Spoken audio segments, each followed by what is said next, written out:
Hello guys, कैसे हैं आप सभी। राधे राधे। सभी के माता पिता से भी राधे राधे।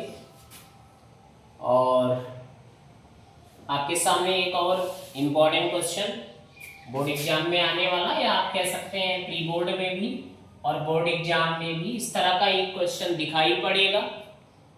क्वेश्चन में गिवन है बेटा, find the 10th term. 10th term आपको पता करना है from the end of the AP. जो भी एपी का सीक्वेंस गिवन है उसके लास्ट से आपको बता रहा है कि एपी का 10th टर्म क्या हो। ये आपको गिवन है, इस चीज को ध्यान देना, ठीक है। इतनी बातें समझ में आई। अर्थमेटिक प्रोग्रेशन का क्वेश्चन है और बहुत ही इंपॉर्टेंट क्वेश्चन है। किसी भी ईयर का आप क्वेश्चन पेपर देखेंगे उसमें इस तरह का एक क्वेश्चन आपको दिखाई पड़ेगा, चाहे वो बेसिक हो या स्टैंडर्ड हो। तो क्या करते हैं देखिएगा, let a be the first term, मैंने फर्स्ट टर्म को ए मान लिया, एंड या आप कह सकते हैं and D be the common difference, D be the common difference, L is the last term, L is the last term। तो मैंने क्या किया, A को फर्स्ट टर्म मान लिया, D को कॉमन डिफरेंस मान लिया और L को लास्ट टर्म मान लिया। तब बेटा ध्यान देना, देन जो भी आपको ये AP की सीरीज गिवन है इसमें अगर हम देखें तो फर्स्ट टर्म क्या होता है, जो पहला वाला नंबर है A इक्वल टू क्या आया 4 आ गया। कॉमन डिफरेंस D, बेटा D क्या होगा ध्यान देना, D की वैल्यू कैसे आती है, बाद वाले में से पहले वाले को सबट्रैक्ट किया जाता है। दैट मींस 9 में से 4 को माइनस करो, 9 माइनस 4 क्या आ गया यहाँ पर 5। कोई प्रॉब्लम। लास्ट टर्म यहाँ पर क्या गिवन है 254, मींस L की वैल्यू क्या आ गया 254। इतनी बात समझ में आई। आगे देखिए, हमें कह रहा है from the end of the AP से निकालना, from the end of the AP. Therefore nth term from the end of the AP, from the end of the AP. nth term जो है एपी के एंड से क्या होगा इस पे हमें ध्यान देना। क्या फार्मूला होगा बेटा ध्यान देना, n माइनस 1 इंटू डी। अगर एंड ऑफ द एपी से आपसे कहा जाता है क्वेश्चन में तो आपको ये फार्मूला लगाना चाहिए, nth term from the end of the AP के लिए n माइनस 1 इंटू डी। समझ में आया। आगे देखो बेटा, L की वैल्यू क्या है 254, मैंने इसको 254 राइट कर दिया, माइनस n आपसे क्या कहा है 10th टर्म के लिए कहा है कि 10th टर्म के लिए मींस n की वैल्यू 10 आ गया बेटा, माइनस 1 इंटू डी, डी की वैल्यू क्या है 5। इतनी बातें समझ में आई। तो nth term from the end of the AP के लिए हम लोग काम कर रहे हैं, तो ये हमारा फार्मूला है। हमसे क्या कहा है 10th term from the end of the AP, तो मैं यहां राइट भी कर सकता हूं 10th term from the end of the AP. तो जहां पर बेटा ए है सॉरी जहां पर ये है वहां क्या राइट किया 254, n के लिए क्योंकि 10th टर्म का रहा था, n की वैल्यू 10 है और d आपने निकाला कितना आया 5। तो यहां पे आगे सॉल्व कर लो, 254 माइनस 10 में से 1 गया 9 इंटू 5, ठीक है। 254 माइनस 9 5 जा 45, 14 में से 5 गया 9 आएगा, 4 में से 4 गया 0 आएगा, ये 209 आएगा। कितना आएगा 209। समझ में आया? कोई दिक्कत तो नहीं है? तो अगर क्वेश्चन में इंट ऑफ द एपी का कोई भी क्वेश्चन आता है, आप इस प्रोसेस के जरिए आप कर सकते हैं। ठीक है बेटा, एक और क्वेश्चन है, ये एनसीईआरटी एग्जाम्पलर का बोर्ड में आया हुआ क्वेश्चन है। ठीक है, साल का इक्वेशन -4 प्लस -1, इट मीन्स ये सम आपको गिवन है। जो भी टर्म्स है -4 का, -1 का, 2 का, डॉट डॉट डॉट x का सम कितना गिवन है? 437। ध्यान देना, x की वैल्यू फाइंड करनी है। हियर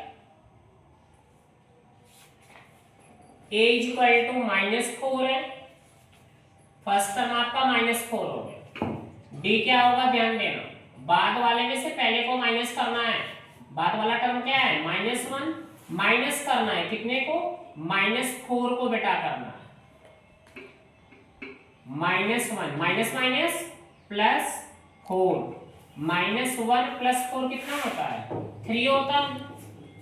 और क्या गिवन है? ध्यान देना, डॉट डॉट के बाद ये क्या है? an मींस लास्ट टर्म की वैल्यू। an की वैल्यू क्या है? x है। अब थोड़ा ध्यान देना, therefore we know that an is equal to a plus n minus 1 into d। nth term का फार्मूला होता है an is equal to a plus n minus 1 into d। an की वैल्यू क्या है? x है। a की value -4 plus n minus 1 into d। d की value क्या है? 3। x is equal to -4 plus 3 का n में 3n प्लस माइनस माइनस 3 1 जा 3, -4 -3 -7 होगा, और पहले से क्या है? +3n -7 हो गया बेटा। यहां से n की वैल्यू निकालना है। ध्यान देना, 3n इक्वल्स टू इधर -7 इधर आएगा +7, n is equal to x +7 इधर मल्टीप्लाई इधर आएगा डिवाइड। इतना समझ में आया? आगे देखो, और क्वेश्चन में क्या गिवन है? इतने टर्म्स का सम जो है वो 437 है, यानी सम ऑफ n टर्म आपको गिवन है। तो फार्मूला क्या पता है sn का? sn is equal to n upon 2a plus n -1 into d। Clear है यहां तक? तो sn की वैल्यू क्या है? देखो 437 है, इसके प्लेस पे 437 आ गया बेटा। n की वैल्यू हमें पता चल गया है, क्या आया है? x + 7 अपान 3 के। n की वैल्यू यहां से क्या आया था? x + 7 अपान 3 पुट कर दीजिए यहां पर। n की वैल्यू x + 7 अपान क्या? 3, और पहले से यहाँ क्या है? 2, तो 2 3 जा क्या हो जाएगा? 6 हो जाएगा। 2 इंटू a की वैल्यू क्या है अपने पास? -4, a की वैल्यू -4 है, ये पुट कर दीजिए a के प्लेस पे -4 प्लस n -1। n आपको मालूम है, n की वैल्यू क्या है? x + 7 अपान 3 पुट करिए वहां पर, x + 7 अपान 3, और क्या यहां पर? -1 इंटू d। इतना समझ में आया? कोई दिक्कत तो नहीं है? अब ध्यान देना बेटा, 437 इक्वल्स टू x + 7 अपान 6, 2 4 जा 8 मीन्स -8 आया, प्लस 1 मीन्स 1 अपान 1। तो एलसीएम ले लो, 3 आएगा बेटा। 3 1 जा 1 का मल्टीप्लाई करूंगा, x + 7 आएगा, माइनस 1 3 जा 3 1 जा 3 इंटू d की वैल्यू क्या था? 3 पुट कर दीजिए। यहां तक सही है? आगे देखो, इस 3 से 3 क्या हो गया, कैंसिल हो गया। 437 is equal to x plus 7/6 -8 plus x है रहने दीजिए +7 -3 +4 आ गया। ठीक है, 437 is equal to x plus 7/6 plus x को राइट करिए -8 +4 -4 आ गया। 6 डिवाइड में है, इधर आएगा मल्टीप्लाई में।